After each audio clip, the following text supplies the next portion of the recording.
what it means to be non-binary is it means a lot of things to a lot of different people. In the broadest sense of the word, it means that the binaries of male and female don't particularly prescribe to you. You don't fit inside of them. You be that in the way that you think, the way that you feel, the way that you look, all three of those. For me, it's just being somewhere outside of the gender blueprint, in the way of in terms of how I present and how I feel. Visually and emotionally, I've always aligned more with feminine, but there are also masculine traits in there. But it's a mixture. I think I've always sort of felt outside of what was expected of the gender I was assigned to at birth, but also it's more than simply the tropes that are thrust upon men and women. It's a feeling. It's being, not particularly male, not particularly female, just being yourself. And for me, that means presenting in a more feminine way.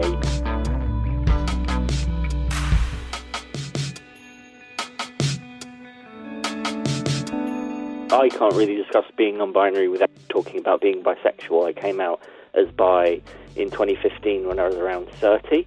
There seemed to be something still missing. I always felt different, but I always assumed that was because of my sexual orientation.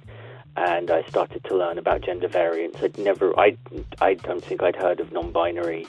It's funny to look back, but now it was actually Lady Gaga that helped the penny drop. Her music helped me through a very rough patch in my life. But there was also something about her that seemed to click with who I was. And I remember we were going to see her at me and my wife were going to see her on her tour, and I was trying to explain it, and we laugh at it now, but I just said, there's like this little glowy part of me inside that looks exactly like her. It turns out that glowy part meant non-binary and being feminine presenting and being, I suppose, unafraid to present as yourself. There was a bit of a stomach drop moment because coming out as anything wasn't easy. So the idea of doing that again was daunting. The difficulties I've faced being non-binary is the very conscious hatred, for want of a better word. I receive hateful rhetoric everywhere.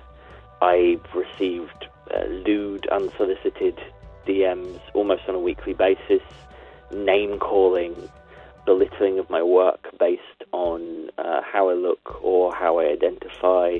And then outside of that world, in the street, in the real world, I'm lucky enough to only had a couple of incidents of sort of violent or aggressive behaviour. A man nearly crashed his car trying to tell me I was going to go to hell. And it's jarring. It's jarring.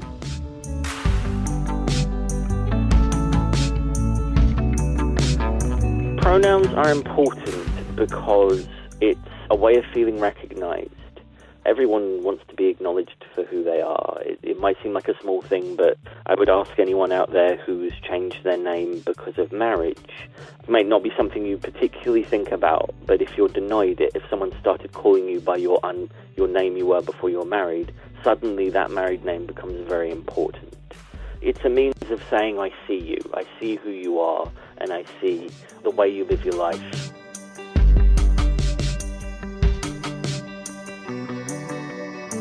The M on my passport there.